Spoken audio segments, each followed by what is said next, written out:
अब प्रदेश की बीजेपी और कांग्रेस में शुरू हो गई है सियासत और एक दूसरे पर जमकर बयानबाजी बीजेपी कांग्रेस नेताओं की ओर से की जा रही है। एक दूसरे पर आरोप प्रत्यारोप की सियासत। सोशल मीडिया हैंडल पर कांग्रेस की निंदा बीजेपी ने की है। नेता प्रतिपक्ष पर बीजेपी ने साधा है निशाना। देखिए, वार प्रतिवार का दौर लगातार उत्तराखंड में देखने को मिल रहा है, जहां बीजेपी और कांग्रेस में सियासी रार शुरू हो गई है। वहीं इस पर अधिक जानकारी के लिए सहयोगी सोनू हमारे साथ लगातार बने हुए हैं। सोनू, जहां आगामी विधानसभा चुनाव नजदीक है, दोनों ही पार्टियां अपनी पार्टी है, अपने कार्यकर्ता है, उनको मजबूती प्रदान करने के साथ ही अब दोनों ही पार्टियों के बीच जो है सियासी तकरार देखने को मिल रही है। हालांकि विपक्ष का भी काम होता है, हमेशा बयानबाजी और सियासी तकरार देखने को मिलती ही है, लेकिन अब जो ये पूरा मामला तूल पकड़ता हुआ नजर आ रहा है, जहां सोशल मीडिया पर टिप्पणी भी की गई है। देखिए, पहले भी उत्तराखंड में साल 2027 में विधानसभा के चुनाव होने हैं। लिहाजा जैसे जैसे चुनाव का समय नजदीक आ रहा है, वैसे वैसे जो उत्तराखंड के राष्ट्रीय राजनीतिक दलों के जो पदाधिकारी हैं, कार्यकर्ता हैं, वो एक दूसरे पर बयानबाजी कर रहे हैं और ये जो बयानबाजी की सियासत है, ये बढ़ती नजर आ रही है।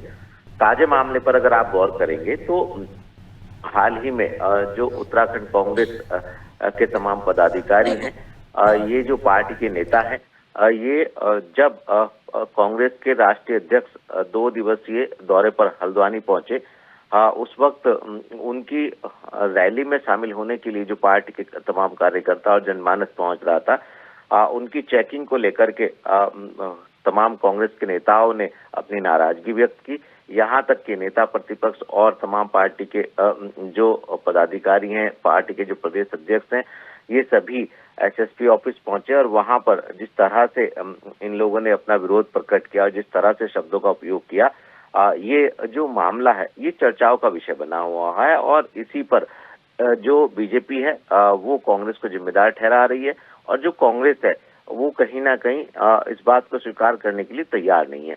तो ऐसे में ये जो मामला अब चर्चाओं का विषय बना हुआ है, इसको लेकर के भी एक पक्ष दूसरे पक्ष पर बयानबाजी कर रहा है।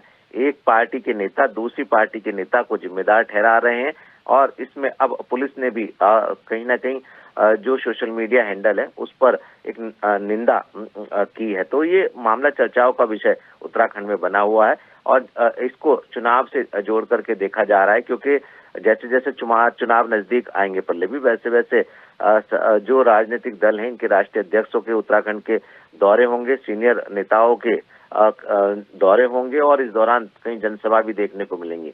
तो ऐसे में ये जो इस वक्त ताजा मामला है, इस पर ये चर्चाओं का विषय बना हुआ है और एक दूसरे को जिम्मेदार ठहराया जा रहा है और बयानबाजी भी इस पर हो रही है। पल्लवी, कह सकते हैं कि जो राजनीतिक पार्टियां हैं, इनमें बयान और पलटवार का दौर तो देखने को मिलता ही है, लेकिन यदि प्रशासन को इसमें हस्तक्षेप करना पड़ रहा है, प्रशासन की ओर से टिप्पणी की जा रही है, तो काफी सोचने वाली बात है।